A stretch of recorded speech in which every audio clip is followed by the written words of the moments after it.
What's going on, everybody? What is up? Happy Thursday to you all. We are now live. Yes, we are. Yes, it is Thursday, August the 15th, 2024. And this is another live edition of Something About Dynamite here on the Around the Point Network YouTube channel. We're also live over on the Twitch, aka this is another episode of S.A.D.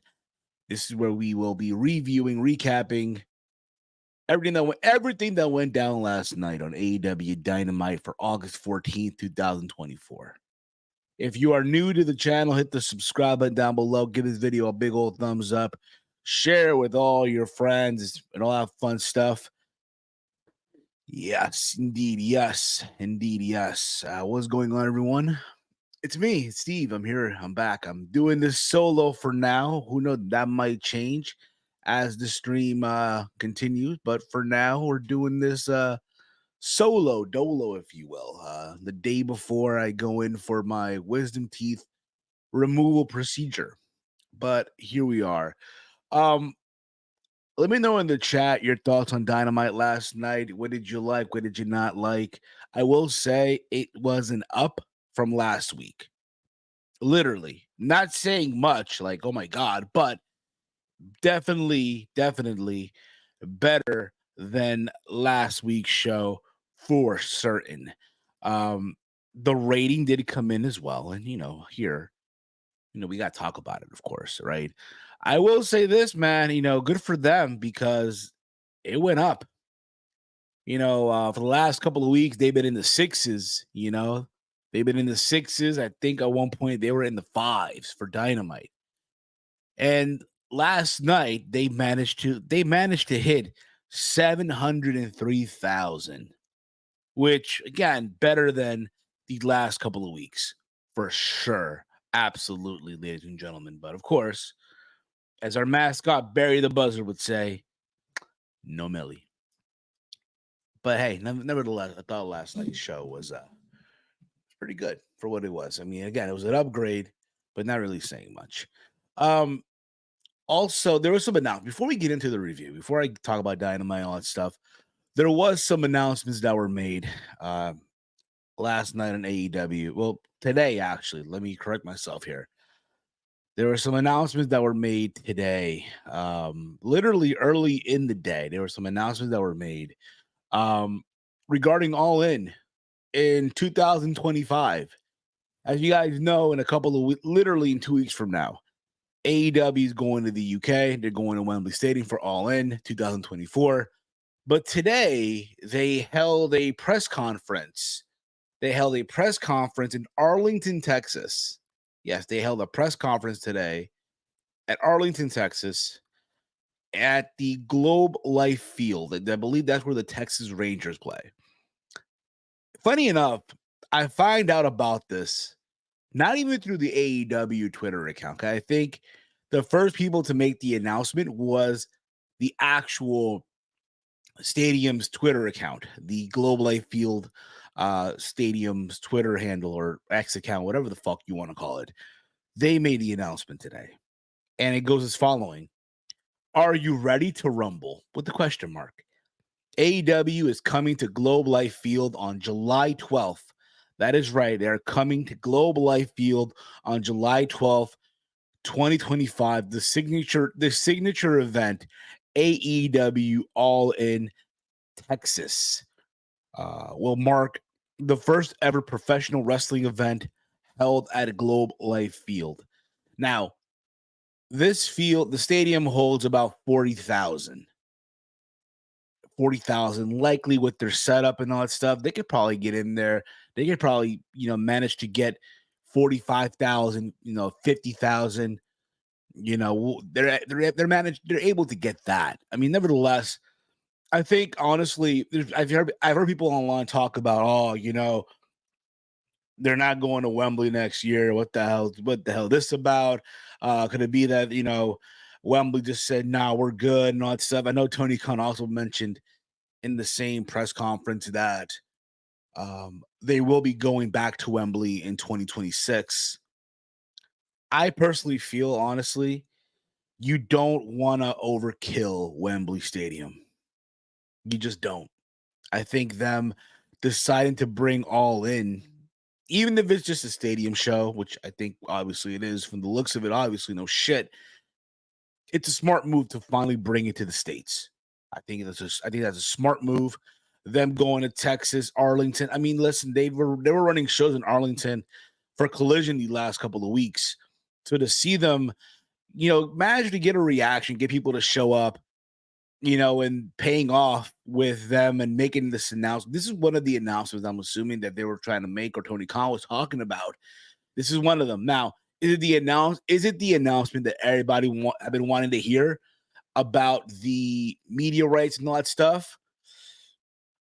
Not quite. I think we'll get there. I mean, there's talk that there is something happening soon. So that's something to just keep an eye on. And yes, Chief, it's in a baseball stadium. I'll be honest. I mean, would I be intrigued to make a little trip to Texas? Could be. Doubt it, really, being that I'm going to Vegas for WrestleMania.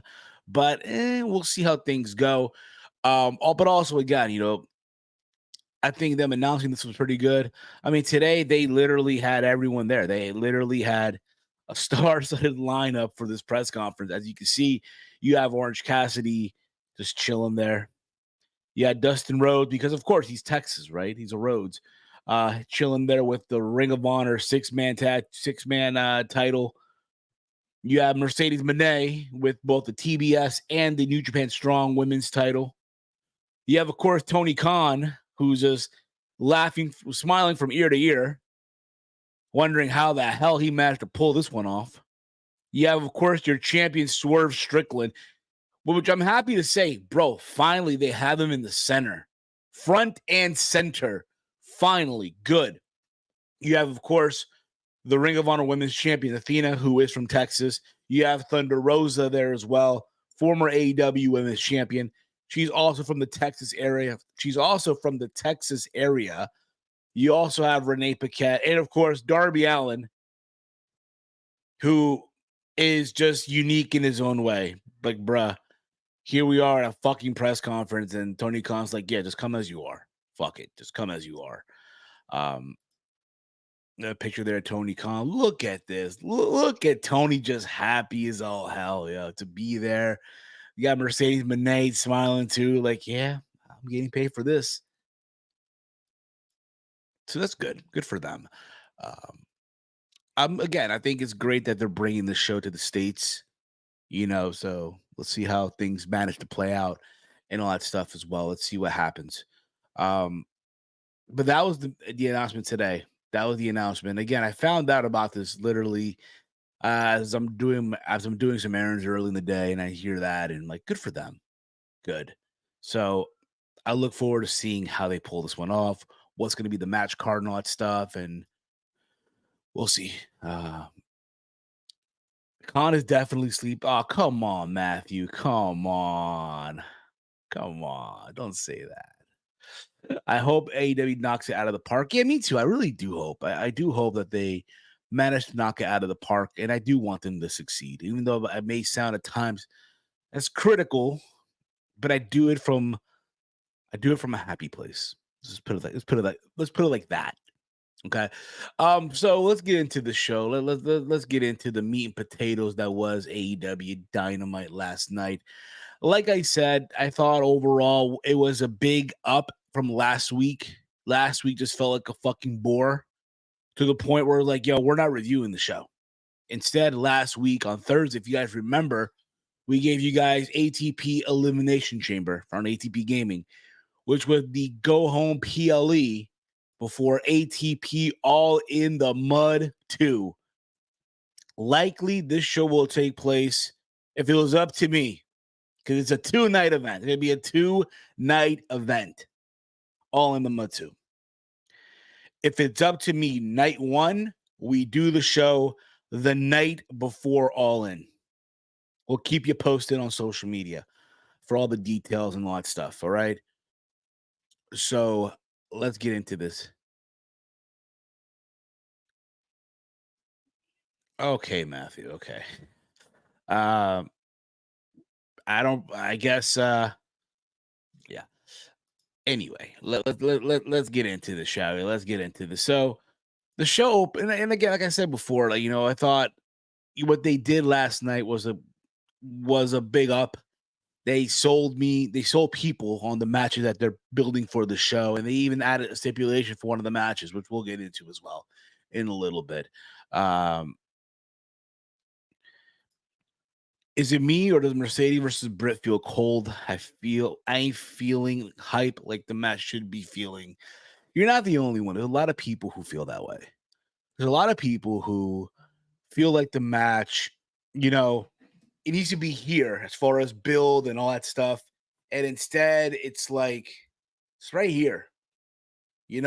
I thought last night they did the best that they could do to get people, I guess, invested or hyped about this match. Excuse me, I'm drinking pineapple juice because tomorrow I am going for a procedure. So there's that too. Which we'll get into. So the show opened up with Mercedes Moné, the TBS champion, going up one-on-one with oh my goodness, what the hell's wrong with me here? With Hikaru Shida. Now, here's the thing about this, right here, and I said this on Kitchen. I think it was on Kitchen. I said this. You have Hikaru Shida a couple of weeks ago lose. You had Hikaru Shida a couple of weeks ago lose to Britt Baker, and we're just giving her a TBS title match on TV. Now I get it too. Mercedes Moné needs to get her reps in, all that stuff. And here's the thing about this. I think SP3 said this on Ramble today, and I kind of agree too. This would have been a pay-per-view match had this been in 2020. And I got to agree with that. I'm not saying the match was bad. I thought they actually had a good match. You mean Hikaru? Yes. I was trying to quote Timeless Tony Storm from a while back. Hikaru. Right. Again, if this was a couple years ago, this would have been on the pay-per-view for sure for the women's title. And you could just tell that Hikaru Shida is not in the spot that she once was. It's as clear as day, right? Even though they're trying to, like, I guess, put her back in that spot, so it seems, right? Like, you remember she was a former champion and all that stuff. I thought they had a good match for what it was for TV, right? You had Camille just literally chilling at ringside, being the enforcer. There's some people who call her the Diesel to Mercedes Shawn Michaels. I guess I don't see it, but whatever. Be that as it may, when it all went down, Mercedes Moné did pick up the win. She did pick up the win. Did the TBS title need to be on the line, though, when it's being defended in 2 weeks? You're not the only one that feels that way. I just feel like, they needed to get people, they needed something to get people to watch this match. Yeah, it's Mercedes, but it's also, let's have her face a former women's champion in Hikaru Shida. And for those that have been watching Hikaru Shida from the very beginning in AEW, you know that she can go. You know that she can put on some good matches. Even though we really haven't seen her like that in a minute. The last time that I recall, she lost to Britt Baker. And then further back, I think she wrestled Athena in Ring of Honor for the women's title. I think during the WrestleMania weekend, Super Card of Honor, if I remember correctly. Okay? That's how long it's been. So you want people to tune in. Let's advertise a title match. It's TBS. And what if, right? If it happens, right? You just never know. So you decide to I'm going to give this a watch. And like I said, they had a good match for the time that they were given. Feel like, honestly, thank you, Anika. She also wrestled Mariah in the Owen Cup. Thank you for reminding me on that one. I appreciate that. So you try to remind people, like, y'all must forgot about Hikaru Shida. And the match served its purpose. Mercedes got the win. Honestly, I do feel like they could run this back somewhere down the road.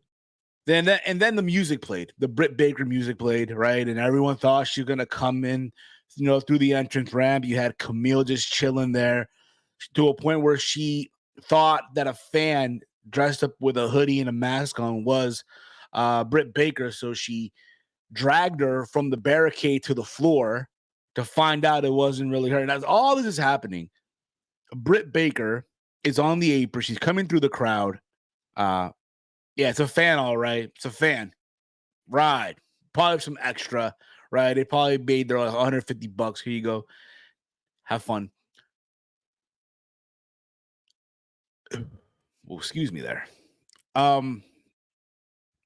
So Britt Baker's on the apron, right? She's putting on her glove. She's about to literally, hit the lockjaw, whatever that move is called, right? On Mercedes Moné.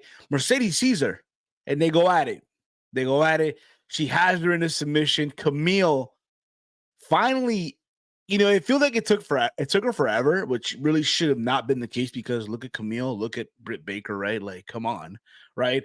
Should have been able to break this up with ease, but you struggled a little bit there. And that's how it ended, right? It makes you want to see them go at it, gives you some type of excitement for it.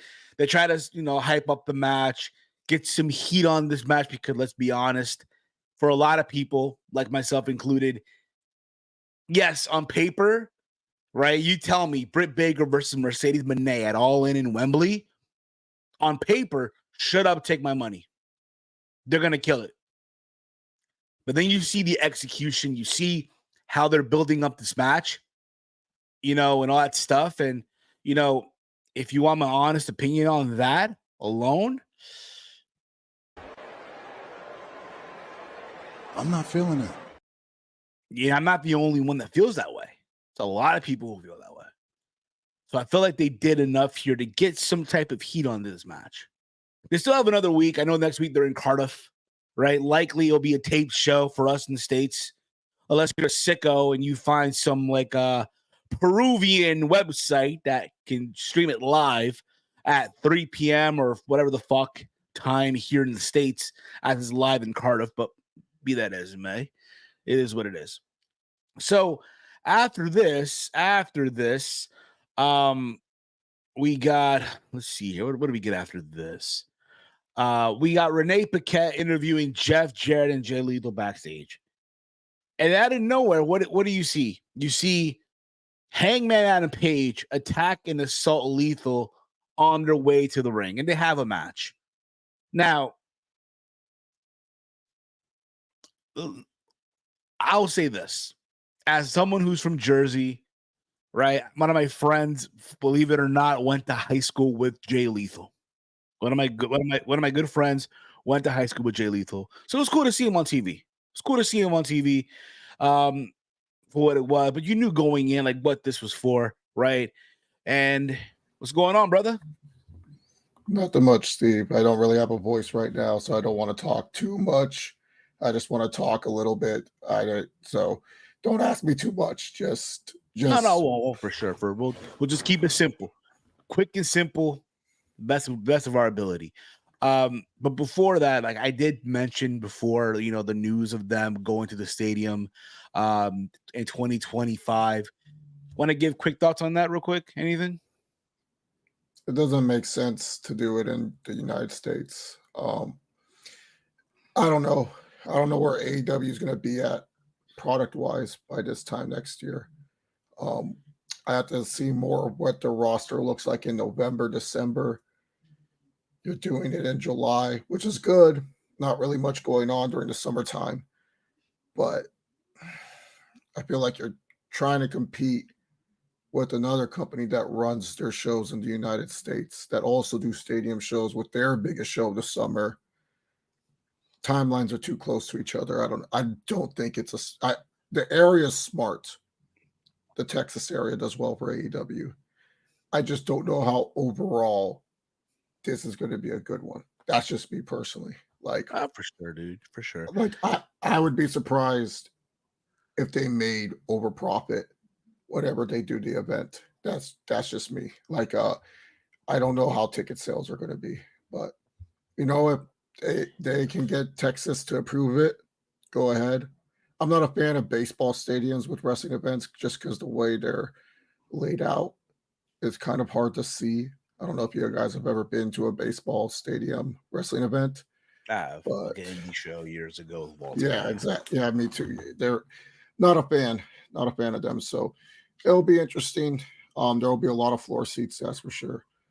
Maybe some bleachers, but I just not a fan of doing this yes, in the summer is good, but you're doing it super close to another show that fans are going to travel to in SummerSlam.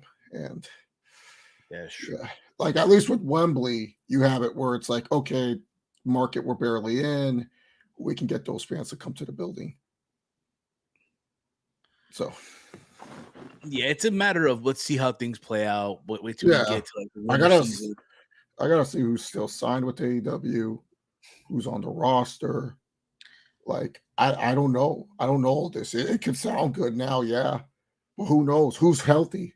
What if Will Ospreay suffers an injury? What if MJF suffers an injury? Swerve, Hangman. What if someone takes a break at this time? It's really bold because it's like AEW's in this weird place right now where they're kind of just they're there. They're the second best wrestling organization in the world, at least in America too, rivaling WWE. But traction-wise, where people go to the live events, they're not what they used to be.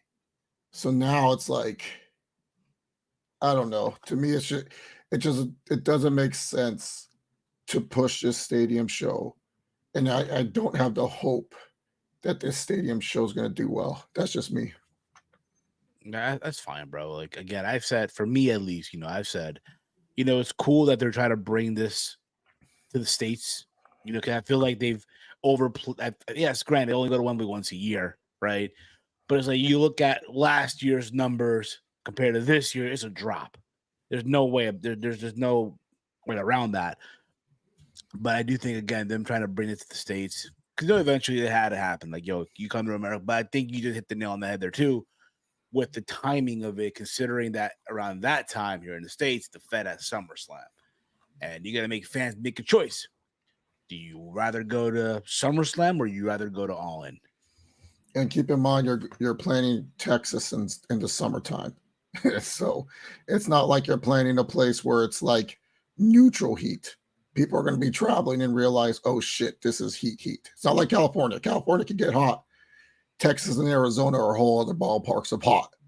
And especially Texas in July, that is just, they're indoors, but you're talking about when you do something like this, it is because you're trying to help the market. stadium shows, a lot of people don't understand why they bid for these type of shows is because they believe they can help the overall general market of the area. So when you're the Texas Rangers and you say, oh, you can help Arlington by coming here, helping the local businesses, doing all that, that's what they look at. That's why people bid for WrestleMania. I'm sure Arlington looks at this as an exciting time for them. I'm sure they look at this and say, this will be good for us. But to me, when you plan this, you got to plan it at a time where it's like, okay, it makes sense to go to an event like this during like a more neutral time. I don't know. It's just Arlington it's a weird place. So hey, have fun. Make sure wearing black would not be recommended on that weekend, even though that's all wrestling fans own apparently is black shirts. I think also someone said, I could be wrong on this, like All-Star weekends around that time of the year too. Could be wrong on that. Don't quote me. MLB, that doesn't do anything, to be honest. I'm just talking. I'm talking more of, if you're a wrestling fan traveling. I don't compare wrestling events to other events. Yeah, for sure. They worry about those other events because it takes away some sort of their fan base, but mostly wrestling fans are going to be traveling there. It's just interesting you would choose that place in the start of the summer where it's blazing hot. Yeah. But also, let's move on back to the program. We did have, like I mentioned before, Hangman Page versus Jay Lethal. I thought their match for what it was, again, it was all right. I mean, again, we barely see Lethal on TV. So someone like me who's, Jersey guy, happy to see him on TV for what it is. Again, there was a attack backstage. People are like on the idea that we might get Jeff Jarrett versus Hangman Page. People, I mean, listen, likely at All Out, not even All In, I'm assuming, because they're talk that All Out is going to be Hangman versus Swerve, right? So, I mean, listen, I would not oppose the match. It gives something for Hangman to do on the stadium show. Even if, again, Jeff Jarrett, again, I'm sure he'll have no problem doing the honors for Hangman Adam Page. Even though I know we would love for, Jeff Jarrett to implement the politics of professional wrestling on one Hangman Page. But he already did. Somehow, some way, he convinced Hangman Page and Tony Khan, I need to be on All In, baby. I need to be on this show. The people are demanding JAEFFJARRET. He convinced them to get on this show. Hey, good for him. Yeah, it's fine. If you don't have anything big for Hangman, you gotta get Hangman on the pay-per-view. Like, that's first and foremost. He's one of your biggest stars. Would I wish it was a bigger match? Sure. Do I think maybe they could have done Darby versus Hangman or Hangman versus someone else from the Elite on this show, like Okada? Sure.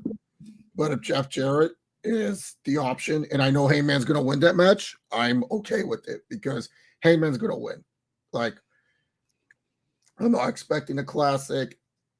I'm just expecting Hangman Adam Page on the pay-per-view. And at this time, there was no feuds that made sense. At least there's some sort of story there with Jeff Jarrett, pretty much helping Swerve get into the blood and guts match. So it's something that Hangman's pissed about. So it's not like it's lazy, but it's not like there's no story to it. There's at least a reason for it. You just got to get Hangman on the card. That's just the main thing. Is this like the best match for Hangman on the card? No, but he is on the card. So that's at least something. Yeah, exactly. Absolutely.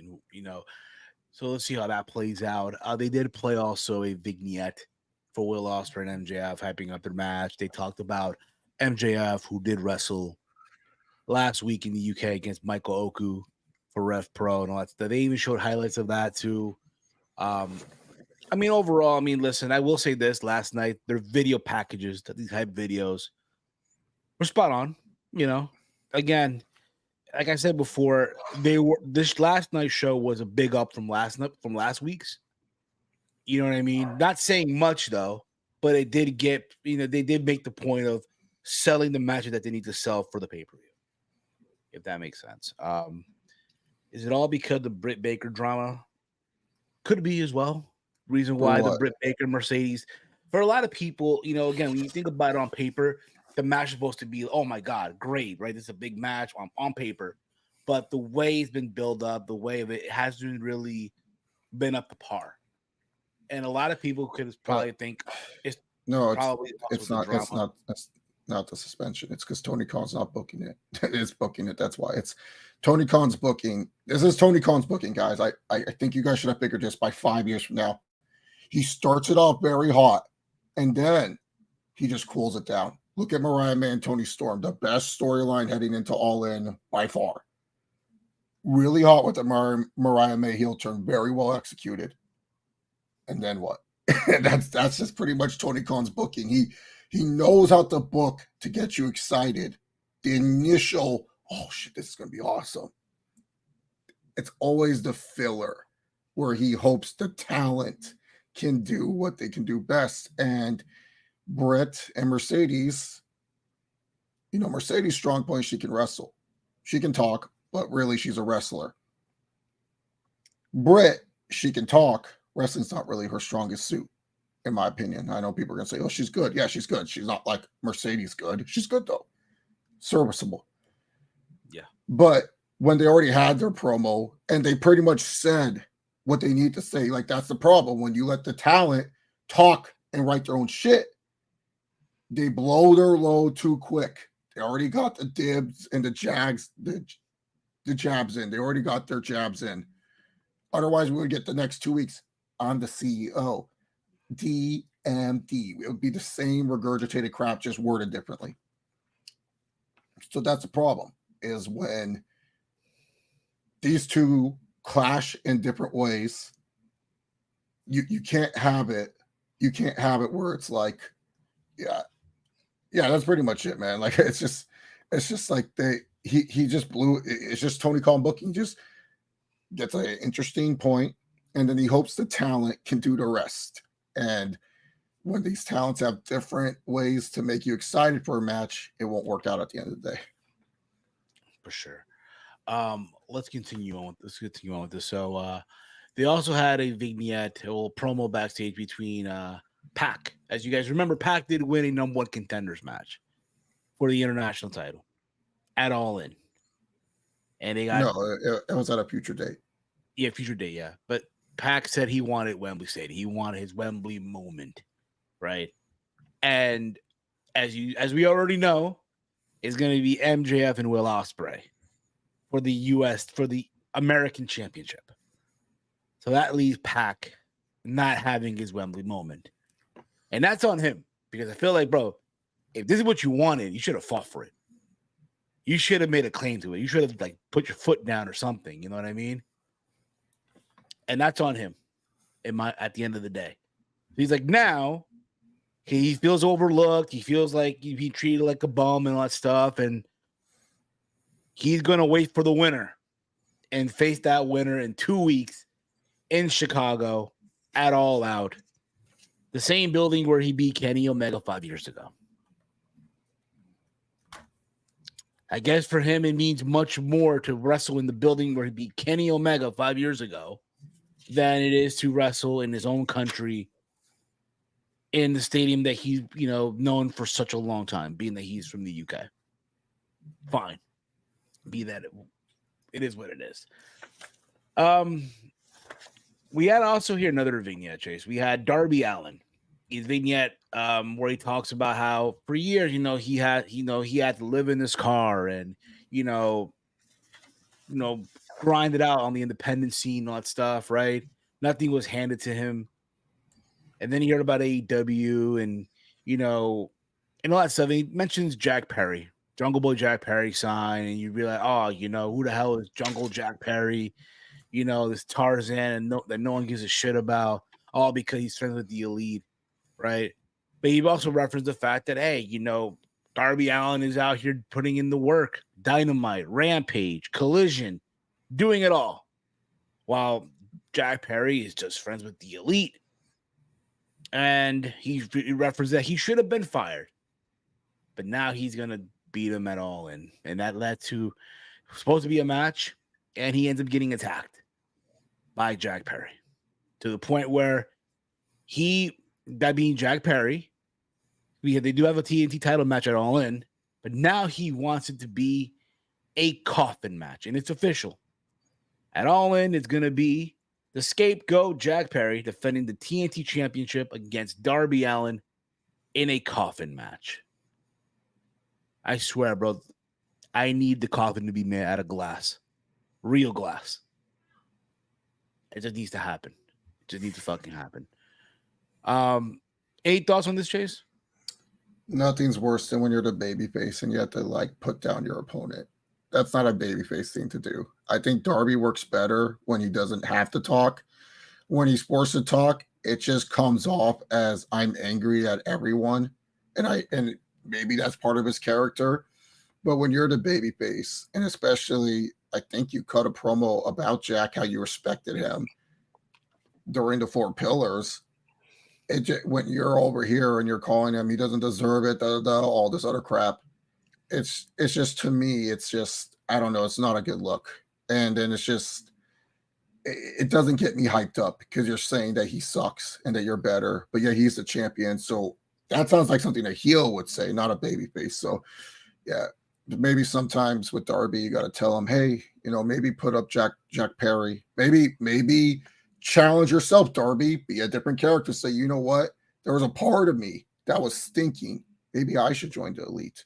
Seeing everything that you've done, what you've succeeded, but I know that's not Darby Allin. And then later on, you can cut your babyface promo. Saying that this guy sucked, he should have never been signed to the company when he's a champion is just like, these don't correlate at all. This just sounds like you're jealous and bitter. And that's not what a babyface should sound like. Just to me, I don't know. Script, I'm just suggesting, we're reviewing the show. I'm just telling you when I'm watching that, I'm just like, am I supposed to like this guy? Great wrestler. Love his entrance music. He's fun to fucking watch in the ring. It's just when you're cutting a promo, you got to understand. You got to just, you can say Jack Perry is an asshole. That's fine. He is an asshole. But to say he never deserved to be in All Elite Wrestling or anything like that, like, I don't know, that comes off as so dumb to me. Like, it's like, why would a no good guy would say that? Like, it's just too, I don't know, it's just too edgy. So, oh, for sure, that's fine. But I think at the end of the day, I think the match should be fun for what it is. And no, Darby gonna do some crazy shit. Darby, I'm sure, my bad. I'm sure Jack Perry will all do some crazy shit as well. Like I mentioned, I'm just hoping I'm just hoping the coffin, one of them is made out of real glass, so someone can go cry a river. I did mention this earlier about MJF and Will Ospreay. They had a little video package. It was also announced that they will have a face-to-face next week in Cardiff, by the way. So likely this will be, again, going to be a tape. We're going to get it via, delay, pre-tape delay. I know there's some sickos out there that'll probably try to find the stream to watch it live. So you already know, being that they're going to be over there in Europe, Ospreay going to get this big hometown hero ovation. MJF is going to get chewed up by the crowd. That's going to be something worth, I guess, keep an eye on stuff, So what else happened here? Let's see here. You really got to start writing notes, Steve. You just write notes. No, you got to. If you don't write notes, I'm not coming on another review with you. You got to have this structured. Not be what's next? Yeah, Mariah May movie played where she cut off the black and white filter and said that she wasn't doing that shit, being the whole black and white thing. And Mariah said that she wouldn't forget Toni Storm while Storm was obsessed over her for the rest of her life. And overall, listen, I mean, like we said earlier, when it first started, the feud was hot. And then somewhere along the way, and again, you referenced this earlier, Tony's booking, he expects the talent to like make this work. And hasn't really, I mean, I'm sure again the match when the bell rings should be fine all you want. But I feel like there's something's missing from this. Something just missing. Yeah. A lot of the story has been told offside Dynamite. You have to watch Collision. You have to watch Rampage, you got to watch all the other shows. And, you know, a lot of people don't have time to do that. And so it's just one of those things. You're trying to recap something. You're trying to capture what happened a few weeks ago where Mariah May turned heel. That was awesome. Great heel turn. Then you follow it up with the Fart in Church segment where she comes out dressed as Toni Storm. And I felt Toni Storm may have came back a little bit too early. I felt maybe it was a little bit too soon for Toni Storm to return from that beatdown. The fans like that. It just feels like that heart sensor goes up and down, up and down, up and down, and stuff like that. I don't know. It's just one of those feuds. It has a pulse. It goes up and goes down, up and goes down. But the pulse is not as hot as it was a few weeks ago. So for sure. But I do hope they are able to get this going in the ring when it does happen. Which is funny enough because after this, they brought out Mira Shirakawa, who was interviewed by Renee Paquette, and Renee was asking her, what she's feeling, considering that a Double or Nothing about I'm sorry, at Forbidden Door. At Forbidden Door, they had the match and they all left together, all happy, right? And now this is taking place, and what's going through her mind? And she played off the whole, well, she is concerned, right? She wants them both to be safe. They asked her, to pick a side. Like, who is she gonna go for? Who is she gonna cheer? Like, we all know, like, this is all part of the act.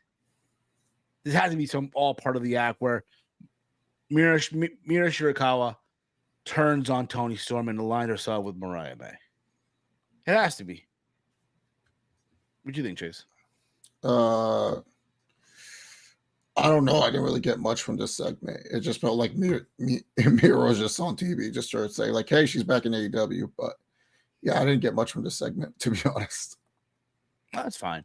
Likely she'll have a match on Friday. She'll have a match or something, but we'll, again, not that I watch it, but still. After that, we did get the triple threat between Orange Cassidy, Roderick Strong, and Kyle O'Reilly. The winner enters the gauntlet match first. It's a fine wrestling match. It took me a minute to realize, oh shit, they're fighting for like the number one spot at the Casino Gauntlet. I totally forgot about that part of the stipulation.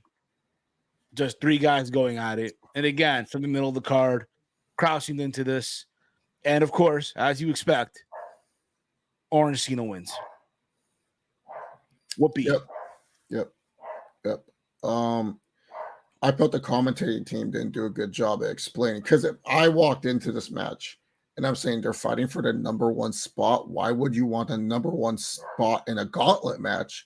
I would be so confused. And I didn't think they did a good job explaining why it's so important. And they didn't even bring it up that Roderick Strong, the reason why he wants that number one spot is because he was screwed out of his, not screwed, but he didn't get the opportunity to enter the Casino Gauntlet on his end and stuff like that. So that's like, you should be explaining that a little bit more to your audience. Like, I would have looked at it as, oh, that's kind of weird. Why they're fighting for a number one spot if I didn't know the rules of the match. And sometimes I get it. AEW views it as the people who watch us and people who watch us. But say if someone's channel surfing or they check out AEW, they would be confused. But yeah, I thought it was a fine exchange between three fine wrestlers. I can't really say much more about it. It was just fine. Yeah, just the wrestling match itself, it was fine. People were into this. For a lot of people, this was their match of the night, to my understanding. So there was there was not many other good matches. It was just this Mercedes versus Hikaru. So, and this on Cage match got a 7.64 out of 10 out of the match. That is right, the match. And post-match, Kyle O'Reilly originally looked very frustrated, but eventually congratulated Orange Cassidy. People might think, oh, here comes the heel turn. Here comes this. And nah. Like, the downfall of Kyle O'Reilly is to be looked at, bro. It's crazy to think where he was a few years back. And you can also factor in, Adam Cole getting hurt. Things just falling out of place. And it's crazy, bro. We did get the face-to-face between Claudio Castagnoli and Kazuchika Okada. here's the thing about this, right? I expected more from this. Now, granted, the way they did this, bro, because they hyped this up. Oh, they're gonna be back. They're gonna have a face-off, right, face to face. I'm expecting, because we saw all these video packages on the show. What's going on, Walter? How you doing, brother? I expected these two guys to have like a sit down, HBO, like back in the day. These two guys face off and just talking back and forth. They could have done something way too. They could have gone that route.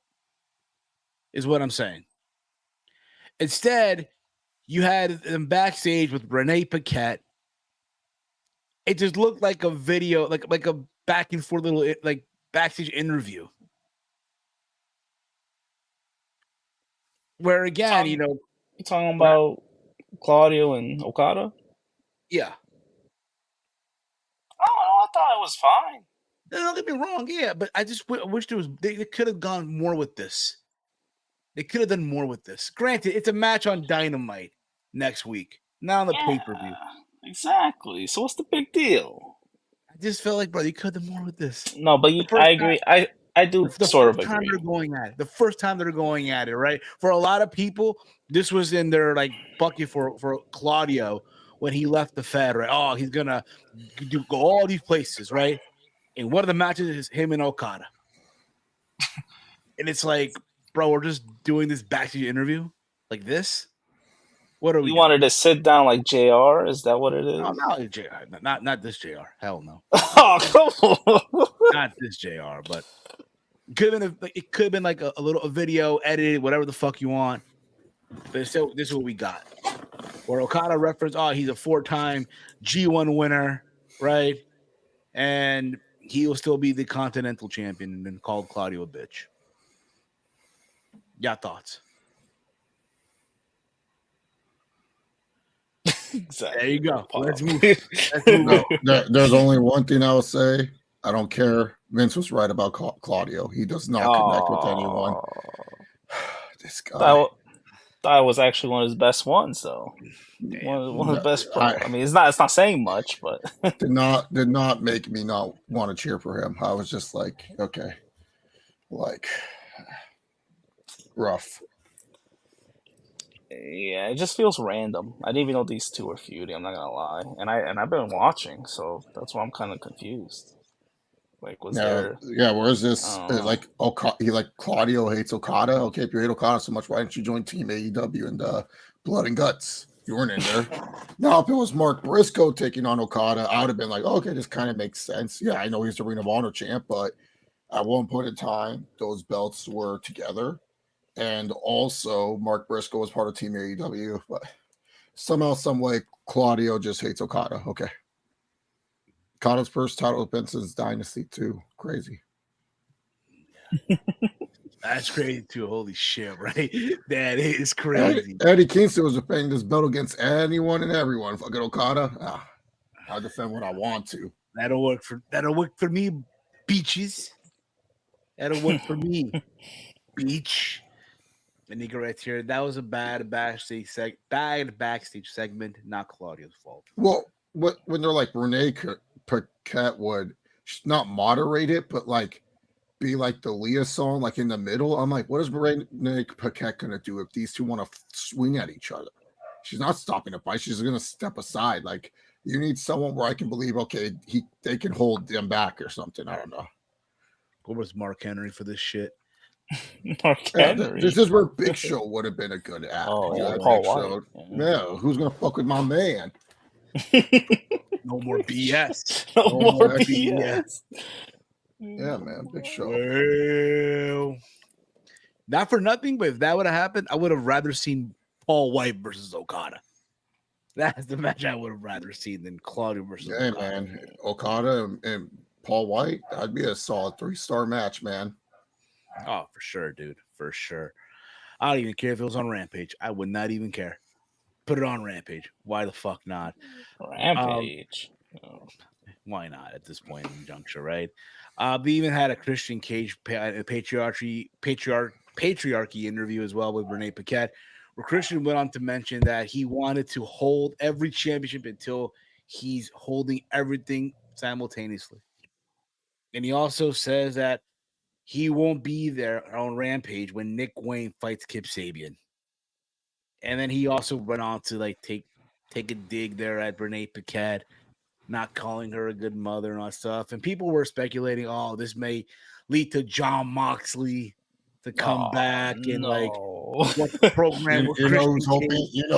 You know who's hoping John Moxley comes back? Claudio and Wheeler you to say, please come back. We would love to be in the trios division right now, but They probably need it. Yeah. Please, they're the ones that probably are hoping for this the most.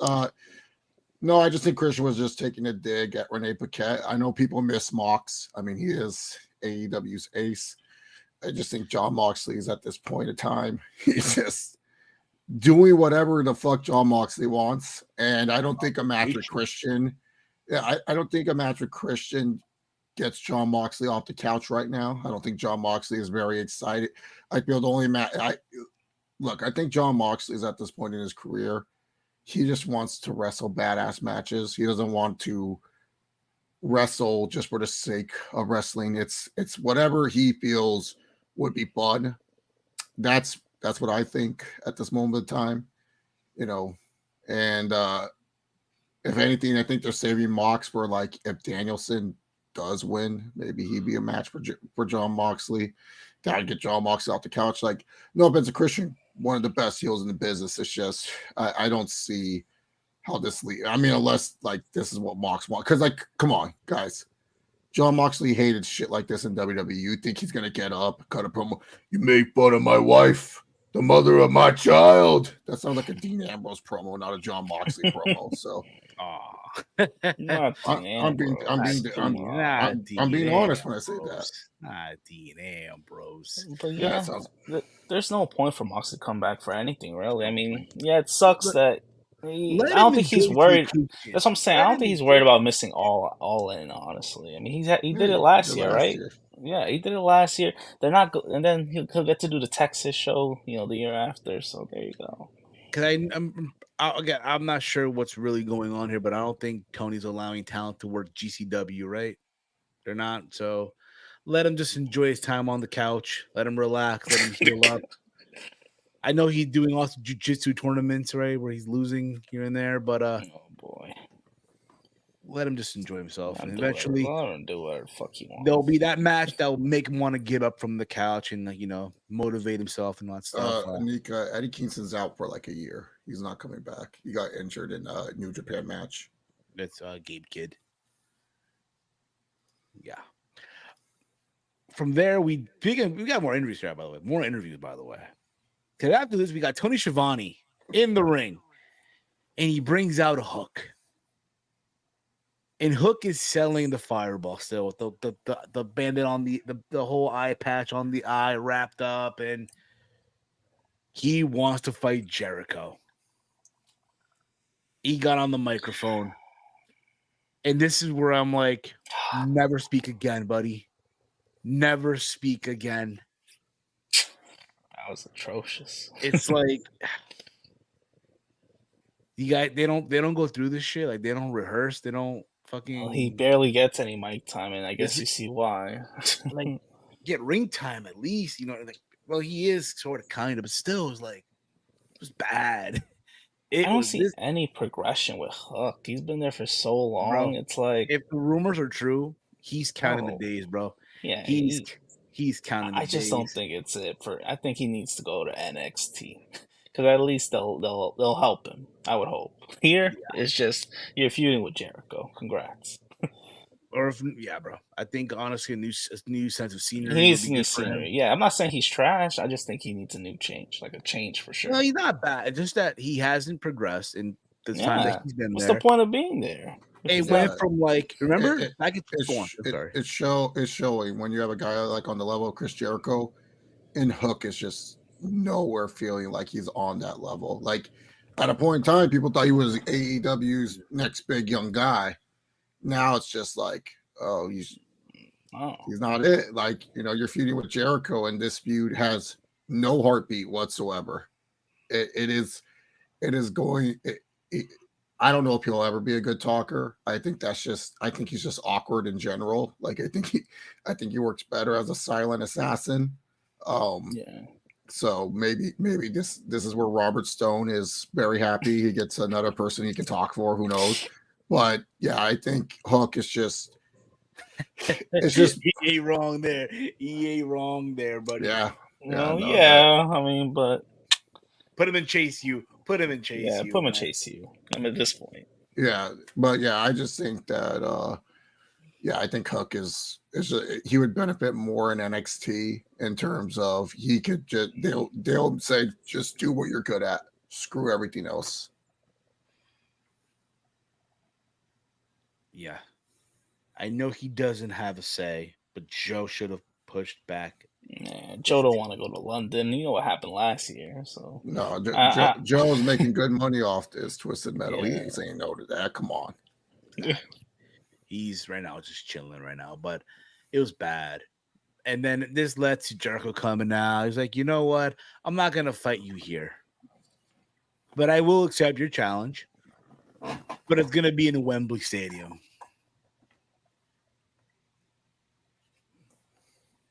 Listen, all in. Jericho has to wrestle, so there you go. And I would not be surprised if Jericho retains here.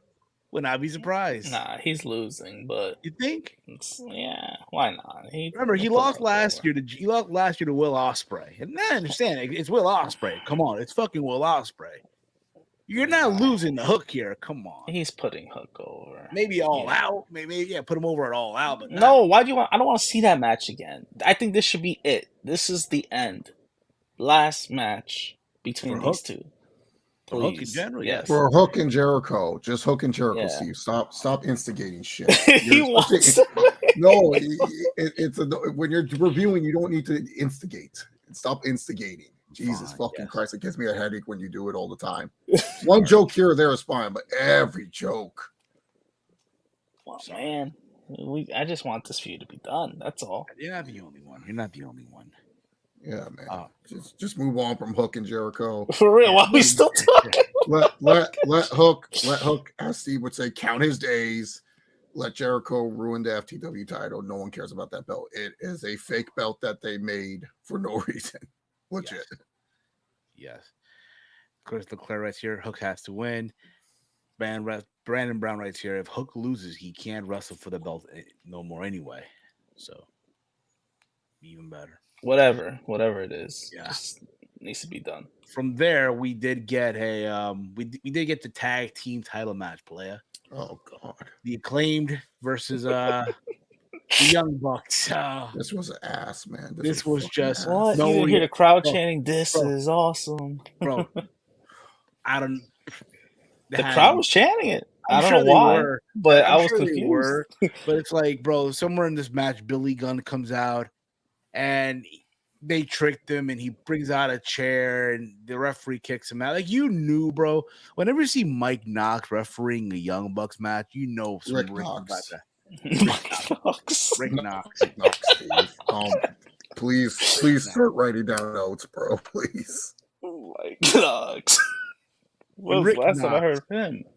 Rick Knox. When he's refereeing the Young Bucks match, you know it's some rigging about to go down. And not surprised. Not fucking surprised. And it happened. Because somewhere in this match, he gets taken out. Low blow, all that stuff. And then out comes FTR. FTR comes in, and FTR Bald is grabbing the title. Ready to hit one of the Bucks. And he gets this, and then they spit in his face. And you would think, all right, you get spit, someone spits in your face, you holding the title, you will hit that person with the belt. No, he dropped the belt because he dropped the belt, and then Matt Jackson spit him in the face. Okay, yeah, and then you would notice if you wrote that in your notes.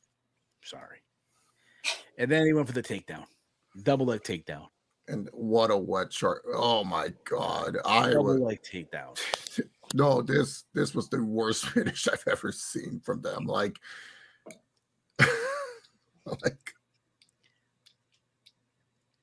yeah. wish they didn't do these DQ. I mean, this wasn't AEW back in the day. Now we're doing DQ finishes for this. It's like, what are we doing? I get it. They're probably gonna do a 3-way at All In, but some would say, some would say this suits their character, this EVP character that they're in, right? DQ wins that by any means. If they lost by DQ, like it's just this is. I don't know. It's just such a lame finish. Like the match was just there, and then later on, like they do this finish, and then it just didn't go over well. It didn't make me want to see FTR versus the Young Bucks. I don't want to see that match anyways. I'm done with it. Like, yes, I know they can put on a good match. I don't want to see it again. I'm good.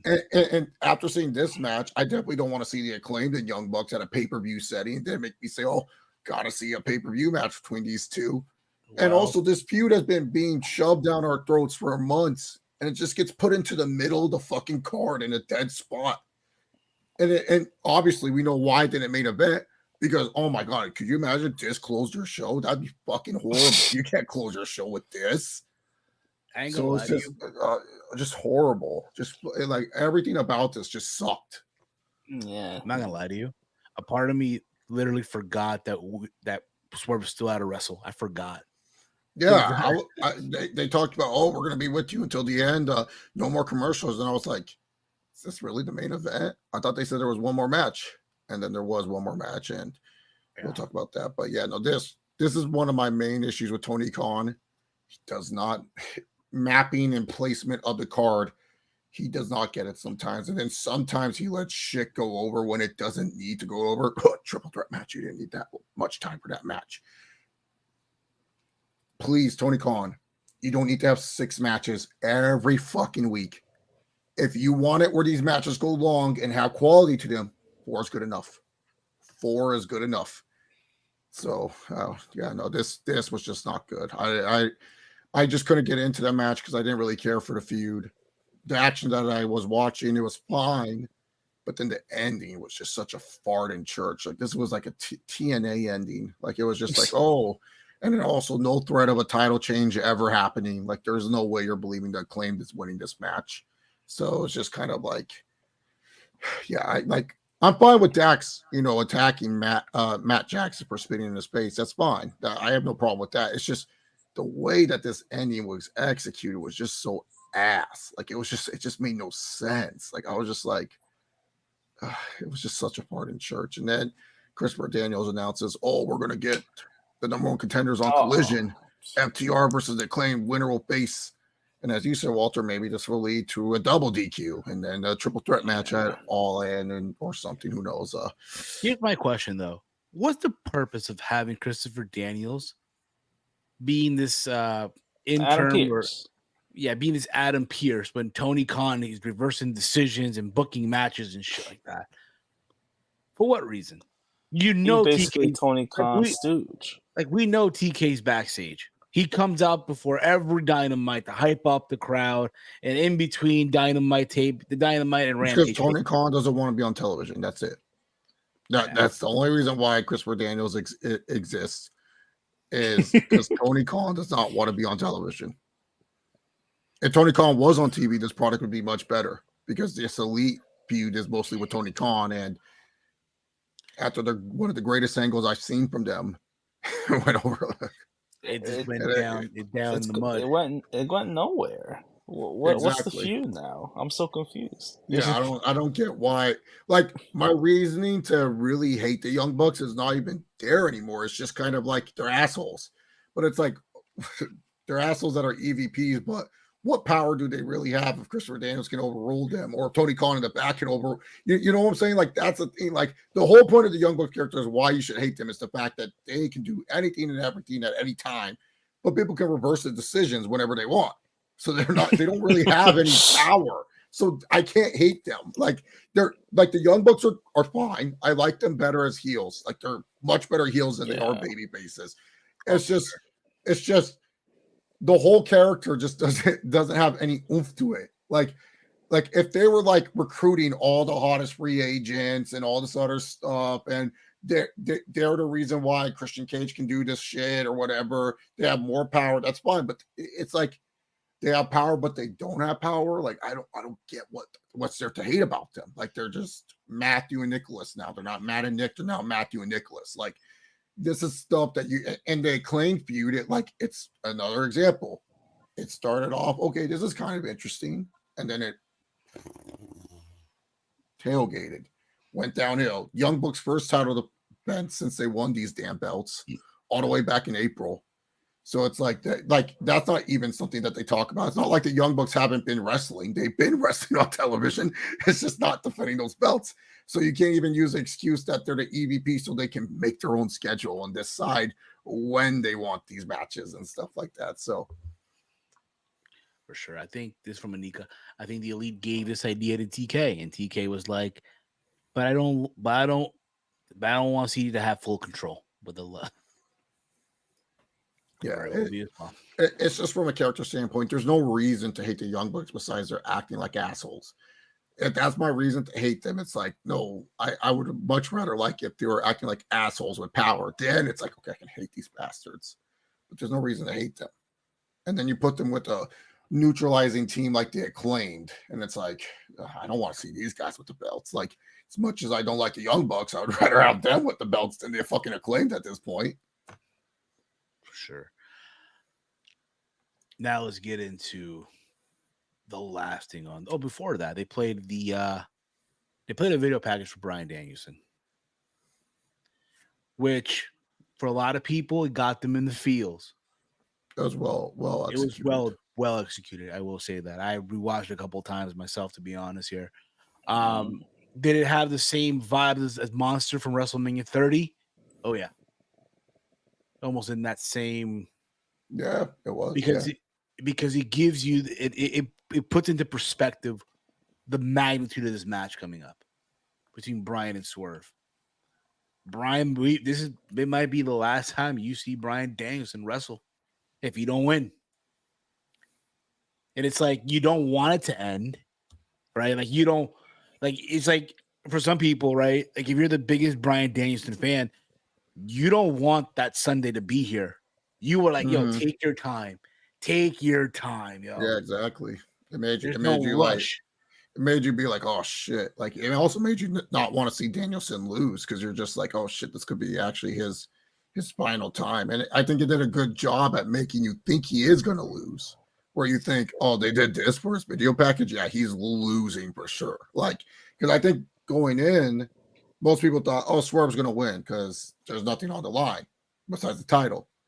Then Danielson says, I'm going all in. I'm putting my career on the line. This is it for me. Because, Danielson talked about how this is his last full-time year being a wrestler, but he's still going to pop up on occasion, part-timely and stuff like that. Jeff Jarrett gave him like it feels like one foot's out the door speech. Then Danielson, that motivated him to say, I'm putting all the chips on the table. I'm going all in. I'm putting my career on the line against you. Obviously, Tad, off to the match. But once he said that, I was like, oh, there's no way Swerve's winning. Danielson's winning this match for sure. And then after watching his video package, I'm like, oh shit, he probably losing because that's nice. Yeah. That's a pretty nice video package with a very expensive song attached to that. I don't know, man. I don't think he's winning. Yeah, man. It makes you want to say, like, bro, please, just Sunday, August 25th, right? That's the date of All In. Right, let me just see here. Wait a minute.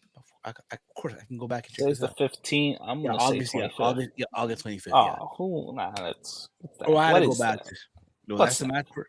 It's a coffin match. I said this earlier. I hope it's made out of real glass. Point is though, it's like, please take your time. August 25th. There's no need to be 10 days from now. Holy shit. Take your time. Yeah, take your. Be sad if he really does lose. It's just you can't really hate Bryan. Now I ain't gonna lie to you. Did I get emotional with it like everyone else did? No.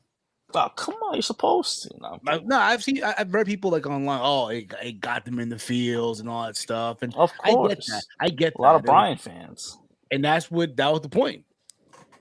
But I didn't get that. But again, I get the magnitude of the match. One of the reasons why I'm looking forward to August 25th. Oh yeah, it's the main event. You know what I'm saying? They got to give you a reason to get forward to it. Yes, 10 days. Personally, I would have chosen Swerve versus Danielson. I would have chosen I Swerve as wouldn't Danielson's have. last. I wouldn't have. He There wouldn't you go. have. Yeah. Wouldn't have chosen Swerve as Danielson's last match. I mean, who I could be get his that last too. opponent? This is the thing too. Like who I who mean, do you Nigel have? clearly is not coming out of Nigel, retirement, not so not happening. that's a Not happening. lost cause. Would have been fit. Would have been like a proper like all right full circle thing. I get that too, but it's like nah. Well, Because it's too that's the late case. now. It would have been Wembley would have been perfect. exactly. Would have been in Wembley. Yeah, It's not happening. not It's not happening happening. now. You know, you can't get Samoa Joe versus Punk at Wembley like like last year, right? Like last year that was because they had a rivalry, right? Yeah, And it culminated in Wembley. You can't just get it with and Nigel that and made Bryan. sense. Yeah. Yeah.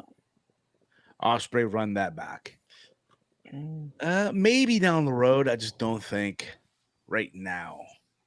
But we did get Swerve versus Wheeler Yuta in the main event. Will you to get a main event, huh? Nice. Yeah, I mean, it's fine. Listen, I'm not saying, it was anything crazy, but you knew going in what this was about. You had Bryan sitting in the front row, not even ringside. He bought a ticket to the show, sit in the front row like a fan, watching this match as a fan. To watch Swerve Strickland decimate, tear down a Wheeler Yuta. And made it look easy. And you thought after that, like that was it. Nope. Wheeler Yuta was gonna get attacked more, right? Until Bryan had to hop over the barricade and try to save his friend, and Swerve got out of there. People were booing for what it was, right? They were booing all that stuff, and as soon as Bryan let his guard down, Swerve went in and attacked Bryan. But before all that, he did get on the mic, said, "Oh, at August 25th, it'll be your last match." And he has a mission that is to cripple Bryan Danielson, leave him crippled. I think it was Taz on commentary said, "Oh, yeah, he's breaking the code. You don't say that." I think it was Taz who said that on commentary. But that is his mission. Loud and clear. And like I mentioned, he went on to attack Bryan after. And that's how they closed Dynamite. Anything y'all want to add to this? I think this was just a rush way to make Swerve into a heel because obviously Bryan's a babyface. So that's all I can really say about that. He has to be though. I know he has to be. I'm just Yeah. saying, Steve, this was a rush way to make Swerve a heel. That's all I'm trying to say. Oh, for sure. I get that. Walt, It could be, yeah. That's probably the case. It could also be just another like more aggressive side of Swerve. Like, oh, he has to go to these lengths to mess with Bryan. It's kind of almost natural for him. So yeah, it could probably be a heel turn again, or it's just a heel turn for just this match only, and then he'll be back to babyface later on. Who knows? But yeah, it's just to build up the storyline more. That's all. And then after all, look at that. Swerve does the yes thing. He does the yes thing like after. That's Bryan's is lame there, yeah. Because you could have done babyface, but this kind of makes could've. a little more sense. I mean, just to add some more fuel to this, being Bryan's last match and stuff. Exactly. And not for nothing, too. I prefer Swerve as a heel. Yeah, me too. In general, I like him as a heel It's better more than a natural. babyface. Yeah. And after, I mean, again, makes you think or makes you question, right? Because there's talks of Swerve and Hangman main eventing All Out.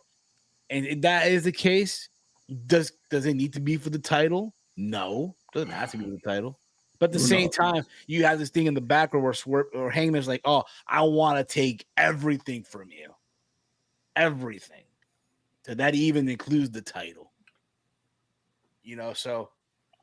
So many ways Tony can get around this. And that's the thing about it too. Like we just mentioned before, he'll start off booking stuff great. And then somewhere along the way, it just goes. Yeah.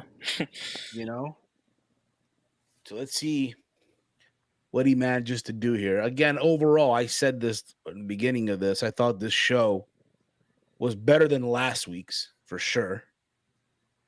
Not only the fact that, TK threatened to pull the plug on all AEW like characters in ATP gaming, but also factor in it was worthy of a review. It was review worthy.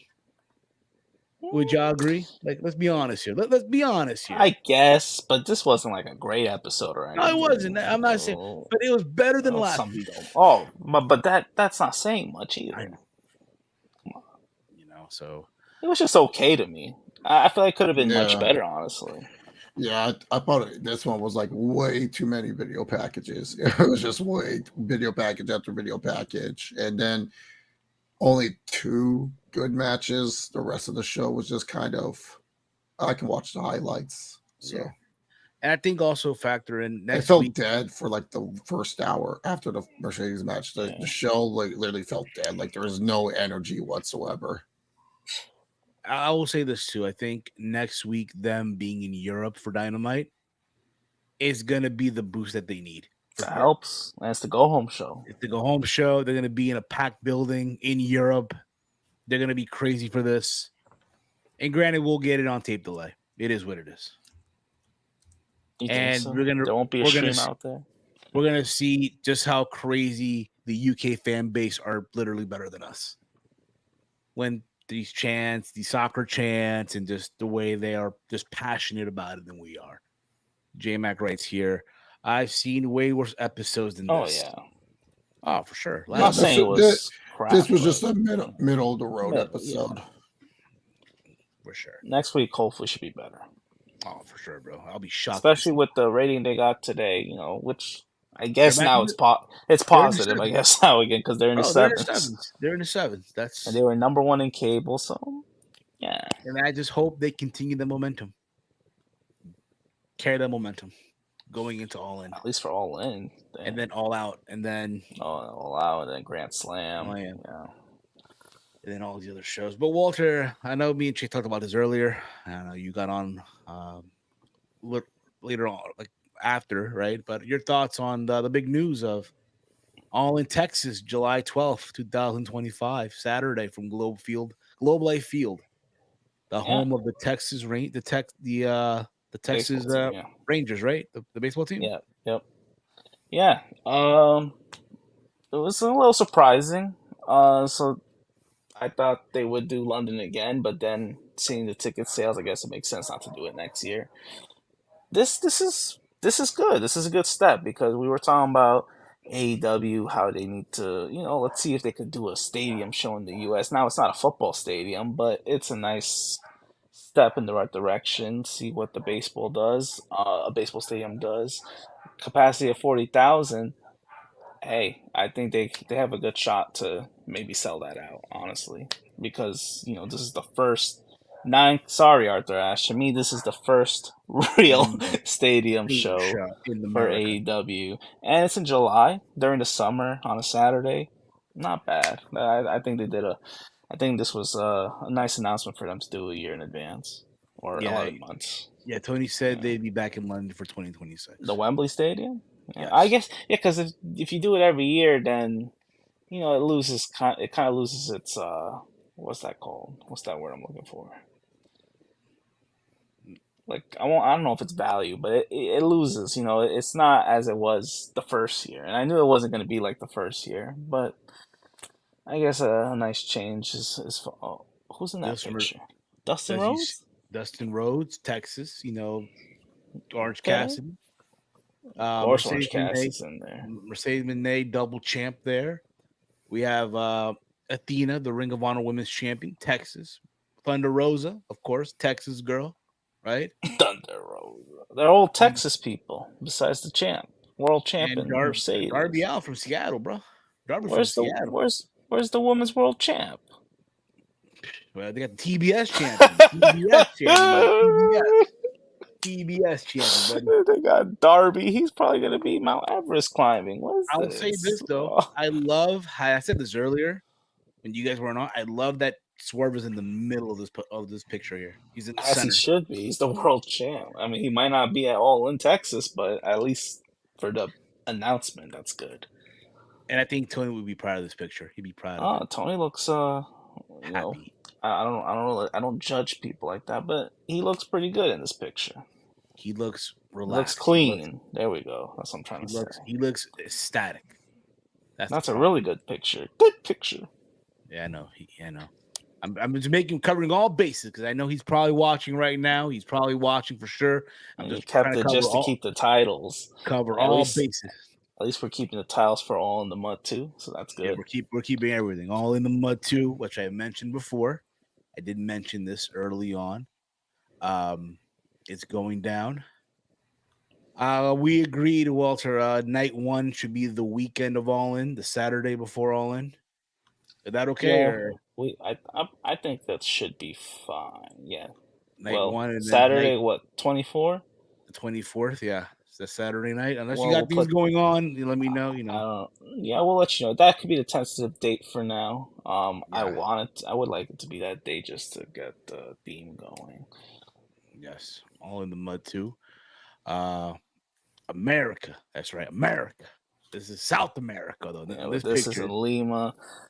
Maybe the third one has to be somewhere else. Follow the AEW trend. I'm hearing rumblings. You know what? I'm hearing that the English Parliament is speaking to the approving government. Oh, they want to take all of the we might be going to Wembley. Yeah, I'm even hearing Colombia wants to.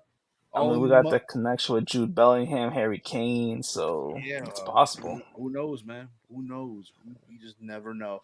But in case you guys have not checked out, on Tuesday, there was a Raw rundown here on the channel where Braun Breaker made it look easy.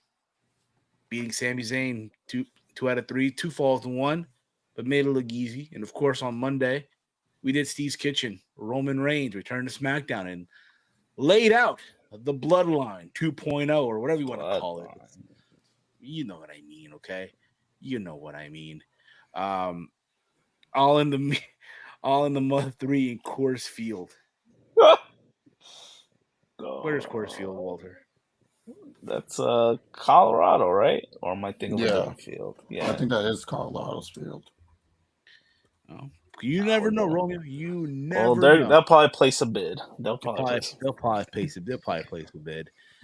And of course, last week we did ATP Elimination Chamber, the final PLE before All in the Mud 2.